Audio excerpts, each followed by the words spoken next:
عزیز طلباء و طالبات، ہم نے دو نظمیں اس اردو کتاب کی پڑھ لی ہیں. پہلے ہم تھی، پھر نہ، تو آج انشاءاللہ ہم تیسرا سبق شروع کرتے ہیں. تو تیسرے سبق کا نام ہے خدمت خلق عبادت ہے. مخلوق کی خدمت کرنا عبادت ہے. تو کہتے ہیں تدریسی مقاصد اس کے کہیں تو اس سبق کے مطالعے کے بعد طلباء اس قابل ہو جائیں گے کہ وہ عبارت کو درست تلفظ اور لب و لہجے سے پڑھ سکیں، خدمت خلق کے حوالے سے مثالی کردار کے بارے میں جان سکیں، اپنے اندر خدمت خلق کا جذبہ پیدا کر سکیں، فعل، فاعل اور مفعول میں مطابقت پیدا کر سکیں. یہ مشق میں آ رہی چیزیں، اور حروف ہجائیہ کا استعمال حروف ہجائیہ بھی مشق میں آ رہا ہے، تو وہاں تفصیل سے ہم پڑھ لیں گے. تو پھر خاص الفاظ ہیں، تو یہ بیچ خاص الفاظ جو ہیں سبق کے بیچ سے ہی آئے ہوئے ہیں، تو دوبارہ ہم نیچے آئیں گے تو ہم دوبارہ برل ہم دیکھ لیں. یہ فراخ دل، لوٹ پوٹ نہیں بلکہ لوٹ پوٹ، دوڑ دھوپ کرنا، دریافت، کام آنا، مسافت وغیرہ، تو یہ سبق میں بھی آ رہے ہیں. تو پہلے آپ ریڈنگ سنیں ساتھ، تو پھر مان لکھتے ہیں. حلیمہ آزاد کشمیر کے ضلع جہلم ویلی کے ایک گاؤں میں رہتی تھی. وہ پڑھی لکھی تو نہ تھی، لیکن سارا گاؤں اس کی تعریف کرتا تھا. اللہ تعالیٰ نے اسے کئی خوبیاں عطا کی تھیں. وہ خدا ترس اور فراخ دل خاتون تھی. وہ بہت امیر نہ تھی، لیکن کبھی کسی بھی معاملے میں کنجوسی نہیں دکھاتی تھی. وہ ہمیشہ دوسروں کے اندر کام آتی اور مدد کر کے خوشی محسوس کرتی تھی. کبھی کسی نے اسے کسی کی غیبت کرتے نہیں دیکھا تھا. وہ اپنے ہمسایوں کا خیال رکھتی تھی. اس کے ہمسائے میں ایک بیوہ عورت رہتی تھی جس کا نام رشیدہ تھا. اس کا خاوند کارگل کی پاک بھارت جنگ میں شہید ہو گیا تھا.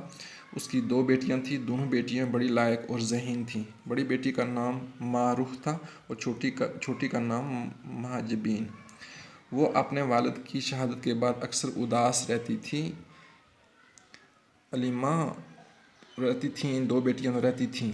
حلیمہ جب بھی ان کے گھر جاتی تو دونوں بہنوں سے خوب باتیں کرتی، ان کے والد کی شرافت اور بہادری کی تعریف کرتی، اپنے بچپن کے واقعات سناتی کہ وہ کتنی شرارتی ہوا کرتی تھیں. جب کبھی وہ کسی بہن کو زیادہ غمگین پاتی تو کہتی کہ وہ بھی چھوٹی عمر میں یتیم ہو گئی تھی.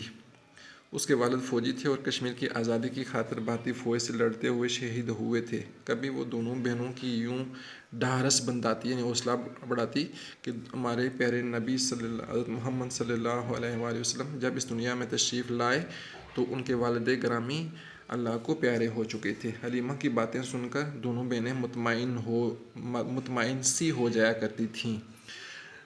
وہ اس کی باتوں سے اکثر لطف اندوز ہوتی تھیں. ایک روز حلیمہ اپنے گھر میں سوئی ہوئی تھی. رات کے تقریباً 12 بجے تھے کہ اچانک کسی نے ان کا دروازہ کھٹکھٹایا، دستک دی. حلیمہ گہری نیند سے جاگ گئی. اس نے اپنے خاوند حسن کو بھی جگا دیا اور کہا کہ دیکھو باہر دروازے پر کون ہے. حسن نے دروازہ کھولا تو سامنے رشیدہ کھڑی تھی. وہ بے حد پریشان نظر آ رہی تھی. حسن نے پوچھا، بہن خیریت تو ہے؟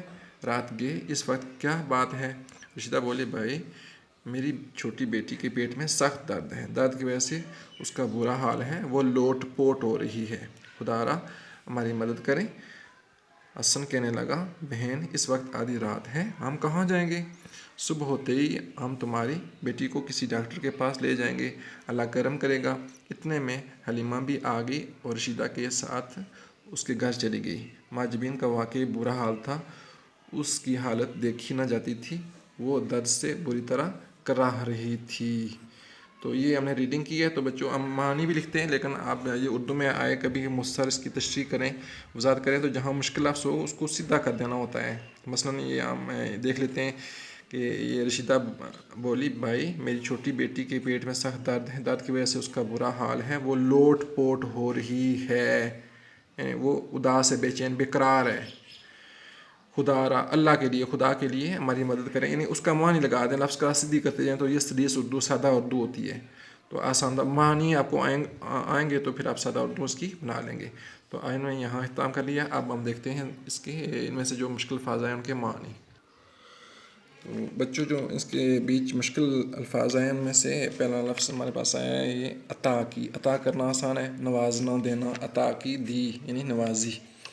خدا ترس تو نرم دل یعنی ترس کھانے والا، رحم کھانے والا بندہ، خدا سے ڈرنے والا، فراخ دل کھلے دل والا، سخاوت سخی کرنے والا، سخاوت یا سخی یا سخاوت کرنے والا یا والی.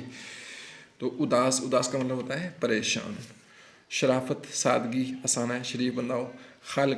خلق سے مخلوق، جو اللہ تعالیٰ نے پیدا کی ہے مخلوق ساری کائنات اسی کی ہے تو مخلوق. غمگین اداس ہو جانا، غمگین ہونا، پریشان ہونا، تو اداس یا پریشان. ڈھارس بنداتی، ڈھارس بندانا ہوتا ہے حوصلہ بڑھانا.